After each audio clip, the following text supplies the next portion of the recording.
Hey, I'm Mike Wheelis from 94.7 QDR, the Q Morning Crew, and for the past 10 years we've been working together with our other stations to put on this big radiothon for the North Carolina Children's Hospital. And you know, each year we do it, we get more involved, and not only physically but emotionally, and we just feel like we're doing such a great thing to help these kids.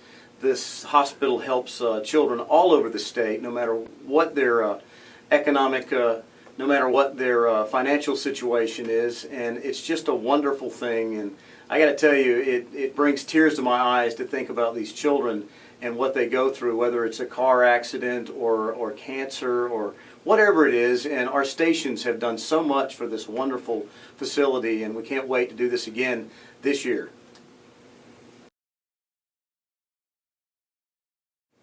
You know, I got to tell you, there's so many stories with these patients. You know, these kids will come downstairs and join us on the broadcast, and you see this frail child, perhaps that has leukemia, and her mom is it's all that she can do to hold herself together, because she's come to this hospital day in and day out, trying to work 2 jobs, trying to be with her child.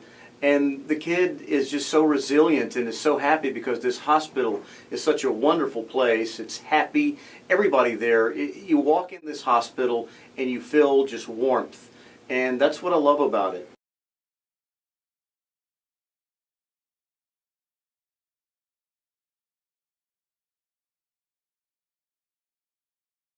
So my name is Mary Swartz, and I am the mother of Nathan Swartz here, who's been spending the last 10 days at the hospital. We've been in the 7th Childen floor for the past 9 days, and he's doing better. Now we can smile, because when we got here we didn't smile at all. Now he's smiling, so there's a major improvement.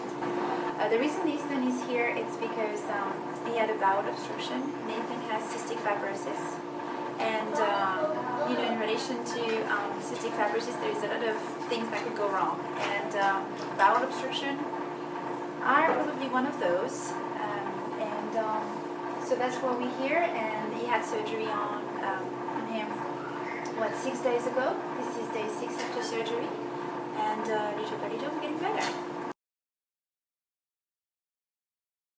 Now many years ago, we were studying how genes were turned on and off at the level of individual genes. And then as I progressed in training and knew more about childhood cancers, I realized that many of these molecular switches that I had been studying as a graduate student are pertinent for the way that cancers develop in children and young adults.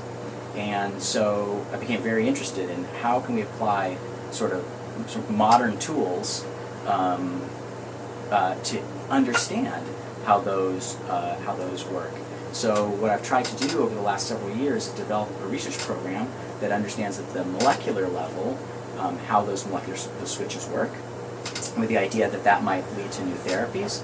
And concurrently, I've started working with patients who've had those kinds of tumors to understand the challenges they face, the limitations of current therapy, and so we can figure out finally how to kind of bridge the findings from the lab with patients in the clinic.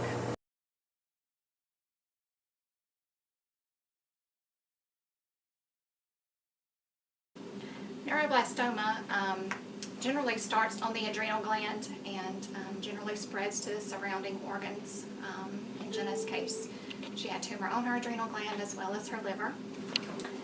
It has been quite a journey for me and for her, as well as our whole family. She has done remarkably well with treatment. She had surgery in April to remove all the tumors, and the surgery was a success. And so treatment since then has just been to kind of hopefully prevent it from coming back. And we are actually hopefully in our last couple of months of treatment, and we will be having scans in a couple of months to find out for sure. But it has been an ordeal. We have been truly blessed to be a part of UNC Hospital, and I've received excellent care from the doctors as well as the nurses and the whole staff here as a whole, as well as other patients and their families that you become close to, and you just become a really close and knit bonded family to help each other get through it. You know, other families and kids who are going through the same or similar experiences have really helped us get through it, as well as our faith in God and our friends and just family and church family as well.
QDR's Country for the Kids concert coming up here in just a couple of weeks. I heard on Facebook there, I read that somebody was wondering if Scotty McCreary's house is a place you can go trick-or-treating on Halloween. Hey, you know, his father Mike has come out with the trophy on more than one occasion when the fans have stopped by the house. My daughter is about to die to go to the show.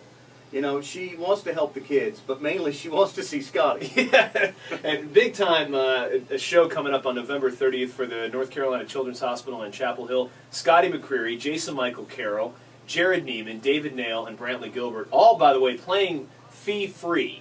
Absolutely free. And you know what I love about this? The doctors and nurses come because they want to support and see what's going to be happening to help the hospital. You know? Yeah, and this hospital treats kids in all 100 counties regardless of their ability to pay, and they really do. I mean, they have some of the most amazing doctors and nurses, world-renowned care at the North Carolina Children's Hospital. So hopefully you have your ticket, because the show is pretty much sold out. Yeah, well, you might be able to score a ticket or two with us next week on the show. We're excited about being there. And, you know, Jason Michael Carroll was one of our first local big stars, and now we got Scotty in there as well.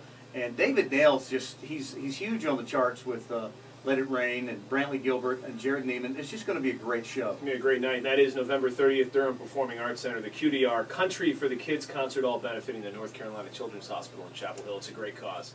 And if you come out there, we'll love you this big. Yes, we will. QDR and only QDR.